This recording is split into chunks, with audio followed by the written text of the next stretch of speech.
In the forests of America, a silent treasure hides, unnoticed by most. These fruits once saved tribes from starvation, guided migration paths, and even became the stuff of legend. Today, few of us have ever even heard their names. Yet each one carries a message from nature we've long forgotten. True wealth is sometimes hidden beneath the soil. Now, let us rediscover the lost flavors of the Americas, the forgotten fruits of the wild. Hidden deep within the forests of the Americas lies a secret treasure, the pawpaw.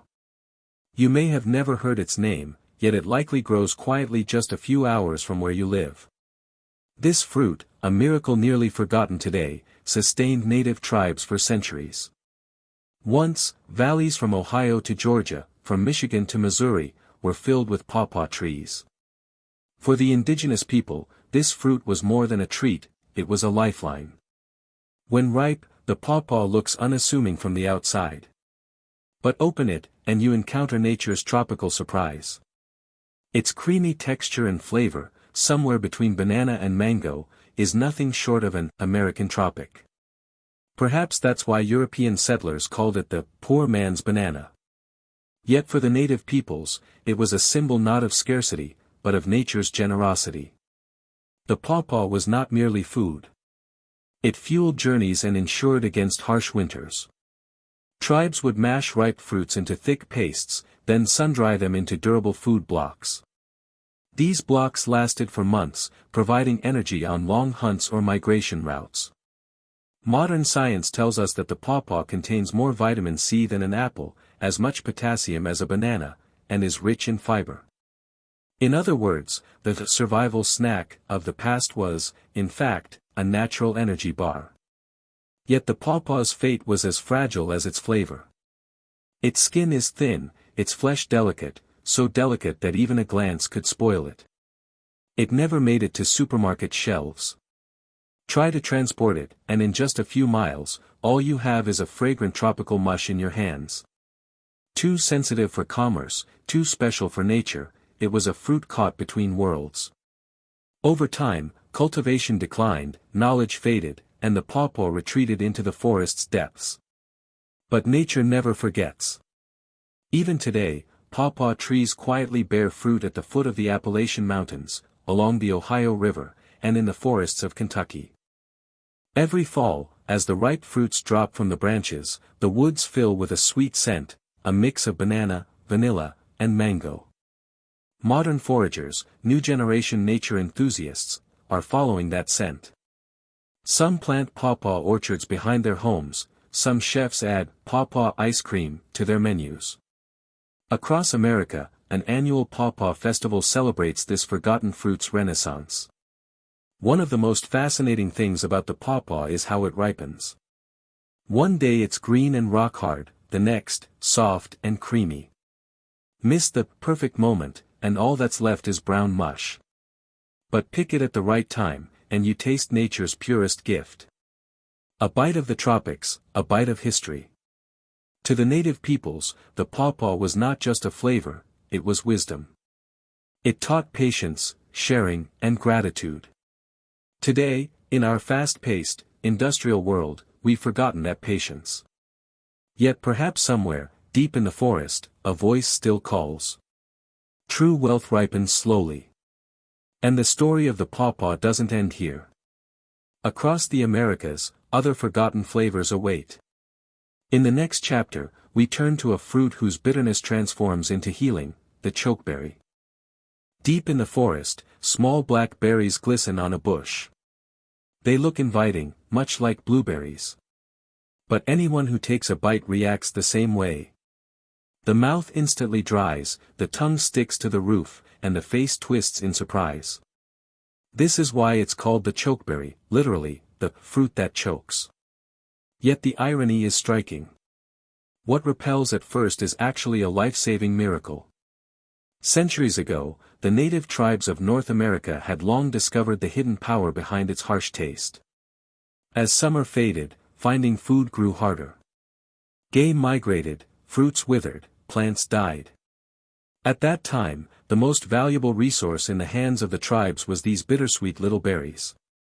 They saw the chokeberry not just as food, but as a source of energy and healing. They would dry the berries and mix them with dried meat and animal fat, creating a food known as pemmican. This mixture, the ancestor of today's energy bars, could last for months, sometimes even years. Tribal warriors carried pemmican on long journeys. Each bite staved off hunger and restored strength. No science existed then, but instinct prevailed. The tribes knew this berry protected the body and built resistance to illness. Modern science now confirms their intuition.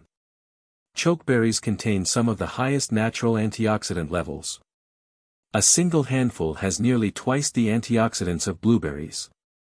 These compounds eliminate free radicals, support heart health, reduce inflammation, and rejuvenate cells. The bitterness, it seems, was nature's disguise for healing. Native peoples used chokeberries in many ways. Some dried the berries to add to winter soups. Others mashed them into thick syrups. And some drank them as medicine for colds or fevers. To them, chokeberry was more than a taste, it was a gift from nature's pharmacy. On the surface, it is a hardy plant. Cold, swamps, storms, nothing deters it. Chokeberry thrives even in the harshest conditions. On Canada's frozen soils, Minnesota's wetlands, and the shadowy corners of northern forests. Perhaps that is why it became a symbol of resilience. Tribes saw it as the spirit of endurance. Rooting despite pain, blooming despite cold. Eventually, European settlers noticed the berry. But most couldn't endure its astringent taste.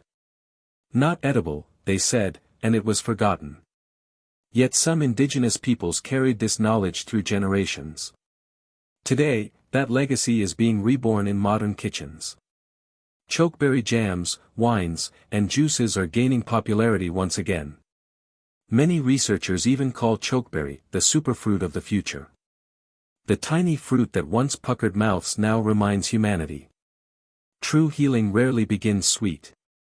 Bitterness is sometimes nature's test of patience. And the chokeberry stands as living proof.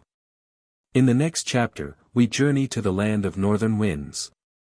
To a fruit that shines like gold even on frozen ground. The cloudberry, the golden fruit of the north. In the frozen soils of the north, where the sun shows its face for only a few fleeting weeks, a miracle is born. This miracle is called the cloudberry. Small and golden, it has been the most precious treasure of people battling the cold for centuries. The cloudberry is no ordinary fruit. It is a symbol of survival, proof that life can thrive in icebound lands. In the swamps of Alaska, the northern reaches of Canada, and the tundras of Norway, where almost nothing can take root, the cloudberry quietly blooms. The ground freezes, winds cut like knives, yet it steadfastly roots itself. Each plant bears only a single fruit. Yes, just one. Perhaps that is why it is called the gold of the north. Its color resembles a frozen drop at sunset. Amber yellow, orange with a hint of red. Delicate on the outside, yet rich in nutrients inside. So packed with vitamin C that it protected tribes from scurvy during months of scarce food in polar winters. A handful of cloudberries could provide a person with days' worth of essential vitamins. The native peoples did not only eat them fresh, they stored them to prepare for the long winters. Sometimes they mashed them with honey, sometimes boiled them in seal fat to make a natural jam. Tribal women would give cloudberries to their children, calling them the fruit of light. For in the dark northern winter, this fruit carried the sun into the soul. And the taste, it is as if apricot and lemon met in a dream. Sweet yet refreshing, rich yet light, the vibrant acidity that hits the palate on the first bite. Reminds one of the price of survival, difficult, yet beautiful. Its rarity has always made the cloudberry special. Each plant bears only one fruit, so harvesting requires care. Northern communities never reveal the locations of their berries. Knowing where cloudberries grow is like holding a family secret. These hidden spots, passed down through generations, are sacred grounds known only to those deemed worthy. In some regions, stepping into a cloudberry patch is forbidden. Even crushing a single plant could destroy a year's harvest. Even in the modern world, this fruit remains a rare luxury. It is seldom seen at market stalls, and when it is, its price surpasses that of meat. Because it still grows according to nature's rhythm, untouched by human hands. Industrial farming cannot endure its delicacy. Perhaps that is why, for the modern human, the cloudberry is more than a taste. It is a symbol of the bond we have lost with the natural world. For the people of the north, it is sacred. Harming a cloudberry bush is considered an act of ingratitude toward nature. For this fruit is a warm miracle amid the cold. Amid snowstorms, icy winds, and endless nights. It reminds us that life still persists. Perhaps the cloudberry whispers this truth. Survival is not only about strength, but about remembering the light. And this small golden fruit is that light itself. In the next chapter, we turn to the fruit of patience and ripening, a miracle that sweetens over time. The persimmon, the fruit of time. Some fruits are meant to be picked immediately. Others require time, they ripen as they wait, they grow more beautiful with patience. The persimmon, or American persimmon, is exactly such a fruit. It is nature's lesson in patience. Touch it too early, and you are punished. But wait, and a honeyed miracle awaits. When autumn arrives, bright orange spheres still cling to the bare trees in the southern forests of America. The leaves have fallen, yet the persimmons persist on the branches. With their warm, sunset-like hues, they seem to whisper, just a little longer. To the native peoples, this was the signal that harvest time was near. American tribes called this fruit pimmon or pimmons. For them, the persimmon was not just a taste, it was a symbol of wisdom. If eaten before ripening, the mouth dries, the tongue puckers, saliva disappears. So bitter and firm, it is as if nature itself says, "You are not ready yet." But wait. When the fruit softens on the branch, nearly rotting, the sweetness that bursts in your mouth is indescribable. A flavor of vanilla, honey, and caramel, nature's long patience rewarded. The tribes had mastered this transformation. Every autumn, they harvested the fruit, letting it ripen on the branches. Then they mashed it into persimmon cakes, winter purees, and dried energy blocks. These foods would last for weeks, sometimes months. On cold winter days, a piece of persimmon dessert provided not only energy, but hope. For the tribes, the persimmon was more than nourishment, it was optimism. Today we know that this fruit is rich in beta-carotene, vitamin C, and natural sugars. It supports eye health, strengthens immunity, and provides quick energy. But perhaps its greatest lesson is patience. No beauty can be savored before it is ripe, just like life itself. Over time, European settlers discovered the persimmon as well. In the colonies, it was called the poor man's fig. Yet they quickly recognized the humble fruit's true value. During the American Civil War, soldiers carried dried persimmons in their pockets. Farmers made persimmon wine, cakes, and molasses. In many southern states, the persimmon tree became a symbol of abundance. The persimmon tree is one of nature's most resilient beings. Its roots endure drought. It withstands the cold. And even after fire, it sprouts anew. Much like the spirit of the tribes, it may fall, but it will grow again. A persimmon tree may take years to bear fruit. But when it does, birds, squirrels, deer, all take their share. Nature rewards those who wait. Today, modern chefs are rediscovering this fruit. Persimmon pudding, persimmon ice cream, and persimmon preserves are returning from forgotten recipes to contemporary kitchens. Natural, additive-free, seasonal, just as it was in the past. Yet few truly know the fruit, for supermarket shelves favor the fast. The persimmon, however, demands patience. Perhaps that is why the persimmon is more than a fruit. It is nature's reminder of time. No matter how fast we live, some flavors cannot arrive without waiting. And the persimmon tells us this. Beauty ripens with patience. In the next chapter, we journey to a very different side of nature. To lands ruled not by rain, but by drought. And to a plant that remains sweet even under the scorching sun. The banana yucca, the desert's sweet secret. The desert. Scorching sun, searing winds, and a silence that tests the very limits of life. For many creatures, this is the line between death and survival. Yet right on that edge, hidden among the thorns, lies a sweetness. This sweetness is called the banana yucca, the desert banana. At first glance, it resembles more a weapon than a fruit. Its long, pointed leaves seem to pierce the sun. When the wind blows, even its rustle sounds threatening. But nature plays its game once again. Within the toughest shells, the softest secrets are hidden. The banana yucca grows in the American Southwest. Arizona, New Mexico, Utah, and Texas. Centuries ago, the Apache, Navajo, and Hopi tribes were the first to understand its value. To them, the yucca was not just a plant, it was life itself. The fruit resembles a banana peel in shape. At first, it is green and firm, unyielding to the touch. But slowly roasted over fire, its stiff fibers soften, transforming into a sweet, doughy texture. Its flavor falls somewhere between caramelized honey and toasted coconut. Hence, the tribes called it our sweet gift. The yucca nourished more than the stomach. Its roots, flowers, and fibers, all had a purpose. From its roots, soap was made. Its fibers became rope, baskets, even sandals. The flowers were boiled and eaten as vegetables.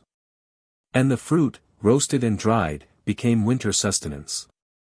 To extract so much from a single plant was the mark of a people who knew how to live with nature, not exploit it. Tribal elders always gave the same advice to children.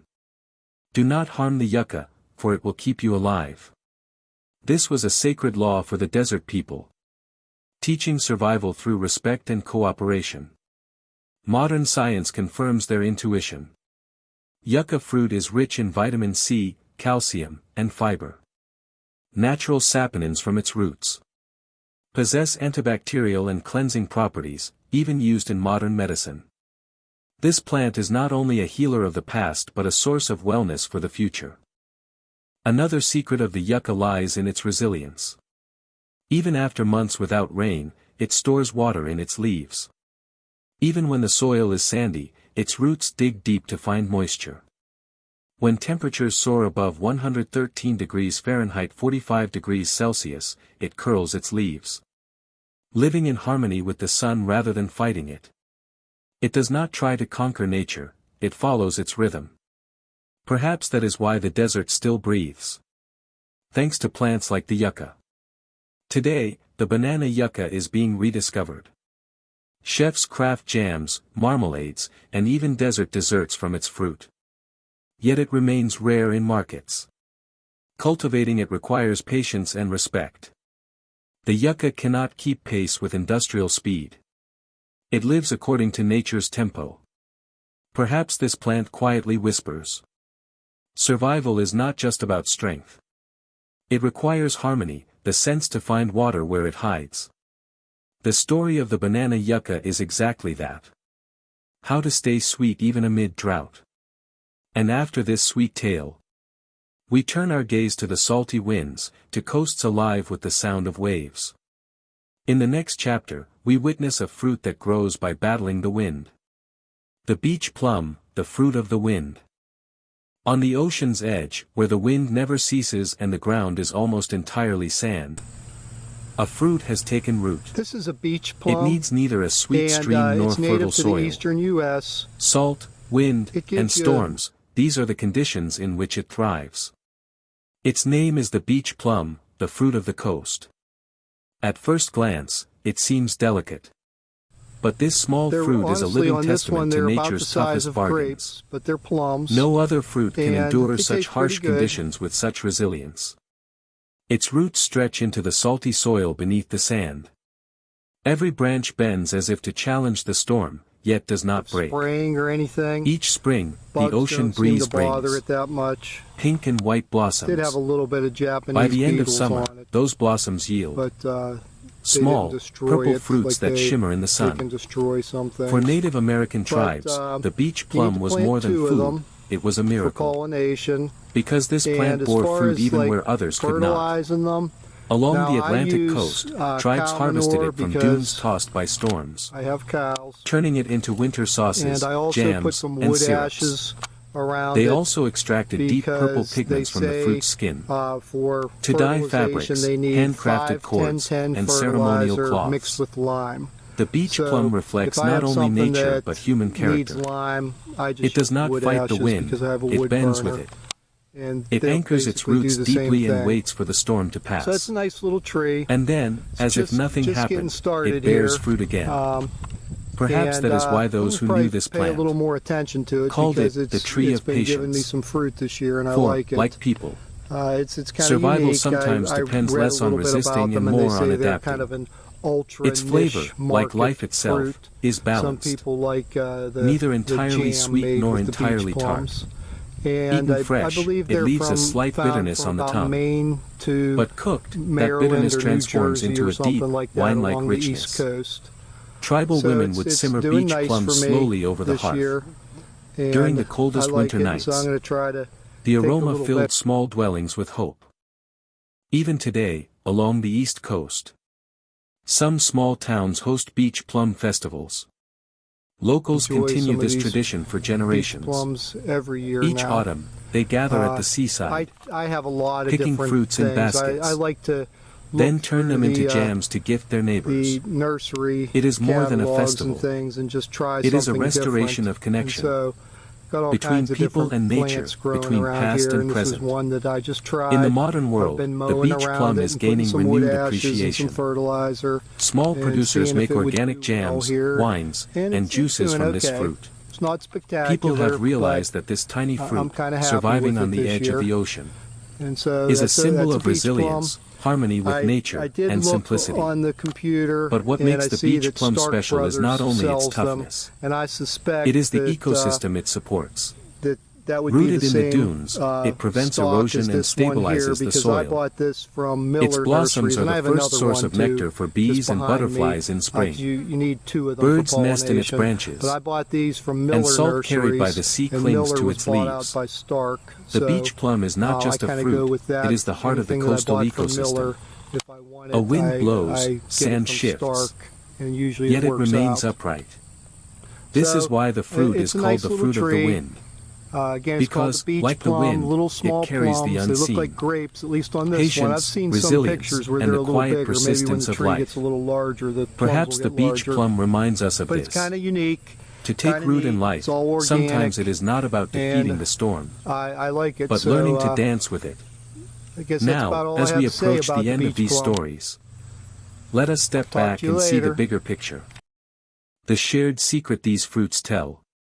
The forgotten wisdom hidden in the heart of nature. Let us hear that message one final time. Memories forgotten by the earth. America's forgotten fruits. Each one was part of a people, a resistance, and a legacy of wisdom. They were not just food, they were symbols of survival. Today, they are absent from supermarket shelves, yet they still breathe in the forests. Perhaps nature is still whispering to us. Humanity has forgotten not the greatest flavors, but the deepest roots. Don't forget to subscribe to my channel and give this video a like.